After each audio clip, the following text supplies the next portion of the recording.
Com a queda de Napoleão, a monarquia dos Bourbons voltou à França, cumprindo o princípio da legitimidade. Quem sentou no trono foi Luís XVIII. Peraí, mas o que aconteceu com o Luís XVII?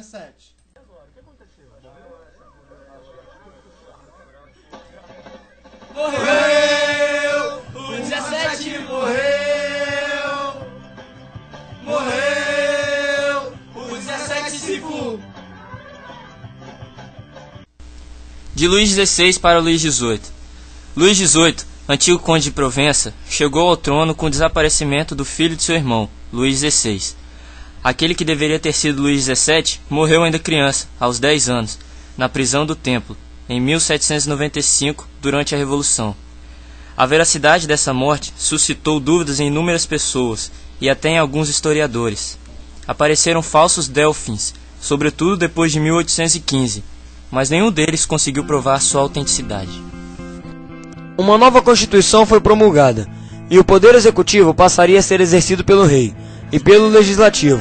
O legislativo era dividido em duas câmaras: a Câmara dos Pares, os deputados nomeados pelo rei com cargos vitalícios, e a dos deputados, com membros eleitos pelo voto censitário, de acordo com a sua renda. Das 33 milhões de pessoas, apenas 94 mil votavam. Era um absolutismo com doses de liberalismo, um governo regido por uma Constituição, mas que tentava cercear as conquistas da Revolução Francesa. Com isso, surgiram partidos. Os ultra-realistas eram liderados por este homem, irmão de Luís XVIII. Pedia a volta total do absolutismo. Os bonapartistas defendiam a volta de Napoleão. Dizem as más línguas da M22 Home Video que depois de sua morte chamaram o pai de santo, mas como não deu certo, passaram a defender suas ideias. E tem os radicais, defensores dos ideais de 1789, liberdade, igualdade e fraternidade. Luís XVIII estava no poder. Mas a vida é uma caixinha de surpresas. E numa bela manhã de sol, Luís XVIII morre.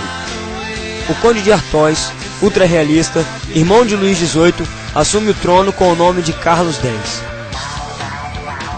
Carlos X restabeleceu os privilégios da igreja e da nobreza. Mas é claro que depois dos anos de liberalismo e igualdade, os burgueses não ficaram parados. Os liberais, liderados por Luiz Filipe, e a imprensa, especialmente o jornal O Nacional, mobilizaram a sociedade e criaram um clima revolucionário que culminaria na Revolução de 1830. O negócio foi esquentando. A resistência dos jornalistas deu início à Revolução, que se desenrolou nos 3 dias gloriosos, 27, 28 e 29 de julho de 1830. 27 de julho de 1830. Os jornais desrespeitam a interdição e barricadas aparecem no centro de Paris. 28 de julho de 1830. Tropas reais tentam a ofensiva e são repelidas. 29 de julho de 1830. Os revoltosos tomam a capital, as Tulherias, e obrigam Carlos X a fugir.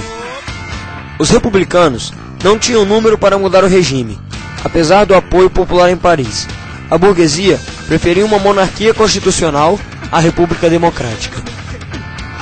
Quem coloca o bundão no trono é Luiz Filipe. Vendo isso acontecer, outras nações ficaram com inveja e começaram a desfazer o que o Congresso de Viena fez. Bélgica, Alemanha, Itália e Polônia iniciaram as lutas nacionalistas contra as dominações estrangeiras. E no Brasil, Líbero Badaró escreveu um artigo sobre as revoluções e foi assassinado por partidários de Dom Pedro I. A Revolução Grega foi anterior às revoluções liberais de 1830. É um dos episódios da chamada Questão do Oriente. Em 1821, os gregos rebelaram-se contra o domínio turco. Todos os europeus simpatizavam-se com a causa helena, e muitos foram os voluntários. Os governos, porém, mantinham-se alheios ao conflito, em virtude da doutrina legitimista. No ano de 1828, a Rússia declarou guerra à Turquia. O sultão viu-se forçado a pedir a paz e reconheceu a independência da Grécia. O Congresso de Viena, em 1815, tinha anexado a Bélgica à Holanda. Havia, porém, entre belgas e holandeses, profundas diferenças de raça, língua e religião, além de sérias divergências econômicas. Tudo isso se agravou com a estúpida tirania do rei holandês. Em agosto de 1830, os belgas sublevaram-se. Graças ao apoio militar da França e à aprovação da Inglaterra, a Revolução triunfou.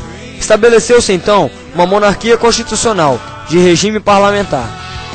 A Polônia, retalhada e repartida entre a Prússia, Áustria e Rússia, pertencia na sua maior parte à Rússia, despoticamente governados pelo czar Nicolau I. Os poloneses sublevaram-se. Não receberam, porém, o esperado apoio da França ou da Inglaterra, e acabaram sendo derrotados após heróica resistência. A repressão do czar foi sangrenta. Centenas de chefes insurretos foram executados ou deportados para a Sibéria. Nos estados italianos, as agitações tiveram um caráter liberal em regiões aristocráticas, nacional nas áreas sob domínio austríaco e antipapal nos estados papais. As conquistas foram efêmeras, pois a intervenção austríaca restaurou a ordem absolutista anterior. Na atual Alemanha, verificou-se uma série de revoltas, logo abafadas pela intervenção austríaca. Na Prússia, ocorreram movimentos liberais que procuravam submeter o poder real a uma constituição. As revoluções de 1830 sepultaram definitivamente as intenções restauradoras do Congresso de Viena.